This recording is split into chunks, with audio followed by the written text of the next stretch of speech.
Hello दोस्तों, good morning all of you. All about exam के YouTube channel में दोस्तों आप सबों का फिर से स्वागत है।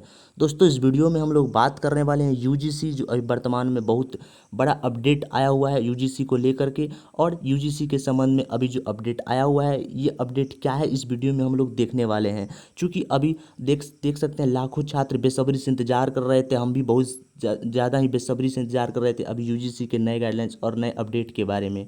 और इसी दौर में यूजीसी ने फिर से अभी एक तरह का हम कह सकते हैं कि एक पॉजिटिव सूचना, एक पॉजिटिव पॉइंट हम सब छात्रों के लिए दिया हुआ है। तो क्या ये पॉजिटिव सूचना है जिससे हमें लग रहा है कि हम अपने अभी परिणाम के करीब पहुंच चुके हैं। हमारा जो अभी फाइनल हम लोग का मकसद था, हम लोग का एम था, वो अब पूरा होने वाला है। अब फाइनल डिसीजन फिर से यूजीसी देने वाला है, और क्या देने वाला है ये आप सब जानते होंगे, आपके मन में चल रहा होगा अभी, ये मैं समझ सकता हूँ। और तमाम जो हमारी अभी एजेंसियाँ, अभी तमाम हमारे जो स्टेट गवर्नमेंट है और तमाम हमारे जो छात्र संगठन हैं, वो क्या काम कर रही है, और इस सारे संगठन में कौन संगठन आगे अभी वर्क सबसे आगे बढ़ चढ़ के काम कर रही है। क्योंकि आप सबों को पता हो ही होगा कि बहुत सारे हमारे स्टेट गवर्नमेंट की यूनिवर्सिटीज़, स्टेट गवर्नमेंट के छात्र संगठन है। जैसे कि महाराष्ट्र के देखें तो महाराष्ट्र की कैबिनेट के मंडल है, वो खुद ही इसमें इन्वॉल्व हो चुकी है। तो क्या पूरा मामला है और हमारे फाइनल डिसीजन अब किस दिन तक आ जाएंगे, इस वीडियो में हम लोग देखने के बाद पूरे कंफर्म हो जाएंगे। तो आइए इस वीडियो को शुरू करते हैं। मैं बस आपसे यही रिक्वेस्ट करना चाहता हूँ कि आप इस वीडियो को अंत तक देखिए, क्योंकि आप सबको अंत तक बहुत ज़्यादा इन्फॉर्मेशन जो है आपका पूरा एक तरह से क्लियर हो जाएगा। सारे जो आपके डाउट्स हैं वो क्लियर होने वाले हैं। तो आइए इसे शुरू करते हैं और देखते हैं क्या है फाइनल इन्फॉर्मेशन। फ्रेंड, इसमें सबसे पहले हम जो देखने वाले हैं वो है, यहाँ पे देख सकते हैं online petition to PM Modi demands withdrawal of UGC guidelines of universities exam.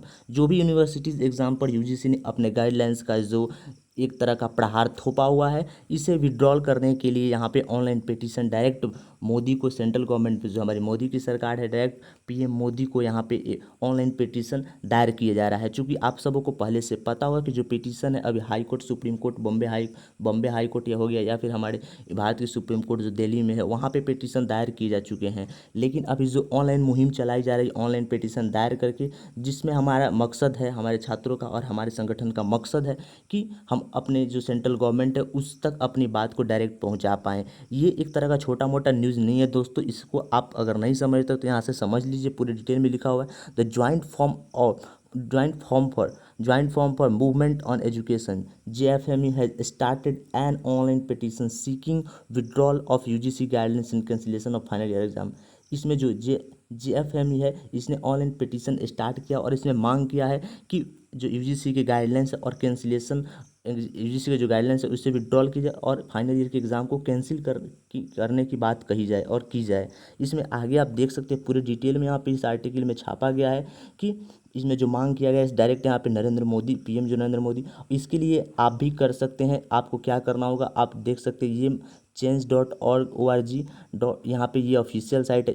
इसी प्लेटफॉर्म पे, ये प्लेटफॉर्म है जहाँ से आपको ऑनलाइन पिटीशन दायर करना होगा। वहाँ पे देख सकते हैं ये मोदी को, डायरेक्ट पीएम मोदी को सेंड किया जाएगा। कब? जब यहाँ पे 1000 डिजिटल सिग्नेचर्स रिसीव कर लिए जाएंगे। अभी यहाँ पे लगातार छात्र सभी अपने अपने डिजिटल सिग्नेचर्स यहाँ पे दे रहे हैं, और यहाँ पे डायरेक्ट, क्योंकि यही ऑफिशियल साइट है जहाँ से हम ऑनलाइन किसी पिटीशन को, क्योंकि अभी आप ऑफलाइन अगर कीजिएगा तो आपके पास समय ज़्यादा लग जाएगा, लेकिन आपके पास समय ज़्यादा है नहीं, इसलिए ऑनलाइन change.org यहाँ पे इस प्लेटफॉर्म पे डिजिटल सिग्नेचर के माध्यम से हम लोग यहाँ पे ये काम कर रहे हैं।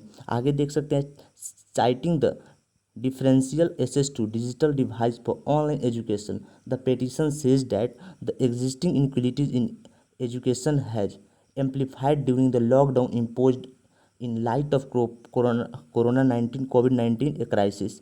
देख सकते हैं बताया गया है कि जो अभी पिटीशन बताया गया, पिटीशन में क्या बताया गया है कि पिटीशन किस माध्यम पे लगाया गया है, यहाँ पे इस तमाम बातों को यहाँ बताया गया है। जो एजुकेशन की इनक्वलिटीज़ बताई गई है, इसमें जो डिफ्रेंसिएशन अभी चल रहा है फाइनल ईयर एग्ज़ाम और इंटरमीडिएट के एग्ज़ाम को लेकर के, वो बातें यहाँ पे बताई गई है। और यहाँ पे जो यूजीसी के रिवाइज गाइडलाइंस जो यूजीसी ने जारी किया, उसे इलॉजिकल बताया गया है। यहाँ पे इसी माध्यम से यहाँ पे इस प्लेटफॉर्म पे यहाँ पे ये पिटीशन दायर किया जा रहा है। In the contest the recently release UGC revise guidelines examination academic calendar universities view of COVID-19 illogical, यहाँ पे इलॉजिकल बताया गया और तमाम बातें कही है कि अब इल फाउंडेड, यहाँ पे ये तरह का ये डिसीजन जो लिया गया है इल फाउंडेड है। इन तमाम बातों को कही गई, लेकिन इसके बाद जो कहा गया है वो आप देख सकते हैं यहाँ पे। यहाँ पे दोस्तों ये भी क्या है कि जो गाइडलाइंस अभी जारी किया गया है ये ऑल्सो इग्नोर करता है, ये इग्नोर करता है the fact that education is in the concurrent list and hence state government ought to have a say in the decision. जैसे स्टेट गवर्नमेंट ने पहले से कोई अलग डिसीजन दे रखा है उसको इस ये जो गाइडलाइंस है वो पूरी तरह से इग्नोर करती है, और जो कनकरेंट स्थिति है एजुकेशन की उस पर भी एक तरह से कह सकते हैं बाधा उत्पन्न कर रही है। साथ ही आगे देखें तो आगे जो लिखा गया उसे आप देख, इसमें यह भी कहा गया है कि the petition has also listed reasons which questions are credibility of conducting online exams. It says that online or blended mode of examinations cannot match up to the standards of regular examination and ensure the fairness and credibility and integrity of the process।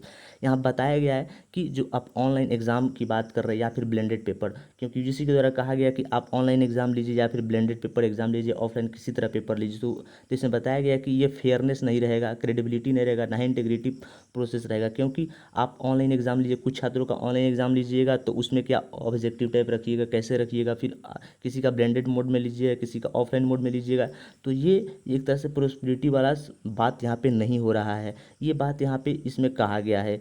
लेकिन अभी जो supreme court की तरफ से आया हुआ है, supreme court के बीच आज जो बैठक हुआ है सुप्रीम कोर्ट में कहा हुआ वो हम देखते हैं, वो भी बहुत इंपॉर्टेंट है। उसमें जो फाइनल डिसीजन आया है वो हम लोग देखते हैं, क्योंकि आज ही सुप्रीम कोर्ट में बैठक हुआ और पिटीशन के खिलाफ आज बात हुआ है। देख सकते हैं जो बैठक हुआ कल सुप्रीम कोर्ट में बैठक हुआ, उसमें पूछा गया सुप्रीम कोर्ट के द्वारा यूजीसी से कि क्या आप फाइनल ईयर एग्ज़ाम है वो आप अगर लेने की बात कह रहे हैं अगर सितंबर तक, कि हम सितंबर तक फाइनल ईयर एग्ज़ाम सभी ले लेंगे, तो क्या इसमें आप एग्ज़ाम कैसे लीजिएगा, क्योंकि आप बोल रहे हैं हम ऑनलाइन एग्ज़ाम लेंगे या फिर ऑफलाइन किसी तरह से या ब्लेंडेड पेपर, तो क्या इसमें एमसीक्यू क्वेश्चंस रहेगा, इस तरह की बात यहाँ पे पूछी गई हाई कोर्ट के द्वारा यहाँ पे यूजीसी को। फिर ये सुप्रीम कोर्ट के द्वारा भी पूछा गया यहाँ पे जो हमारे यूजीसी को, लेकिन इसमें जो दिल्ली हाई कोर्ट है ये पूछा था सबसे पहले, फिर आज यहाँ पे कल यानी कि इसमें जो हमारे सुप्रीम कोर्ट है इसने भी ये सेम सवाल यहाँ पे उठाने का काम किया था। लेकिन इसमें क्या निकल के आया आगे देखें तो इसमें फिर से कह दिया गया, जो यूजीसी की तरफ से अपने गाइडलाइंस को प्रस्तुत किया गया और बताया कि हम ऐसे गाइडलाइंस को प्रस्तुत किए और अपने रीजन्स फैक्ट रखे गए। लेकिन इस पर फिर से जो बताया गया हाई कोर्ट और सुप्रीम कोर्ट के द्वारा कि हाई कोर्ट जो दिल्ली हाई कोर्ट है उसने फिर से बोला कि हम इसमें नेक्स्ट हियरिंग 24 जुलाई को करेंगे और उस दिन फैसला फाइनल दे दिया जाएगा। और इसमें सबसे इंपॉर्टेंट जो बात है डीयू वाले छात्रों को भी कहा गया, DU has not been helping its students. DU के कहा गया कि डीयू छात्र ने कहा था कि डीयू छात्र को हेल्प नहीं कर रहा है। तो अब देखते हैं जो हमारे सॉलिसिटर जनरल तुषार मेहता है रिप्रेजेंटिंग द यूजीसी को रिप्रेजेंट कर रहे हैं गवर्नमेंट की तरफ से, assured the high court that there was no divergence internally between HRD minister and UGC. इन्होंने सीधे तौर पे कहा, क्योंकि छात्रों के द्वारा और सारे संगठन के द्वारा आवाज़ उठाया जा रहा था कि एचआरडी मिनिस्टर और यूजीसी के बीच में खटपट है, क्योंकि हमारे एचआरडी मिनिस्टर कहते हैं कि जो हमारे स्टूडेंट्स हैं सबसे पहले हमें स्टूडेंट्स के हेल्थ की प्राथमिकता दे देंगे, लेकिन जब एग्ज़ाम की बात होती है तो वो कहते हैं एग्ज़ाम भी लिया जाएगा। तो इस तरह ये बात इनके द्वारा ऐसा लगता है कि एचआरडी मिनिस्टर और यूजीसी के बीच में खटपट है, लेकिन सीधे तौर पे सॉलिसिटर जनरल तुषार मेहता है जिन्होंने भारत की तरफ से गवर्नमेंट की तरफ से यहाँ पे यूजीसी की तरफ से रिप्रेजेंट कर रहे थे हाई कोर्ट में और सुप्रीम कोर्ट में, इन्होंने सीधे तौर पे कहा कि ऐसी कोई बात नहीं है, दोनों के बीच अच्छा संबंध है। लेकिन हम वेट है 24 जुलाई को क्या होता है, फाइनल डिसीजन क्या आता है, ये देखने वाली बात होगी। तो आज वीडियो में इतना ही फ्रेंड्स, फिर मिलेंगे नेक्स्ट वीडियो में।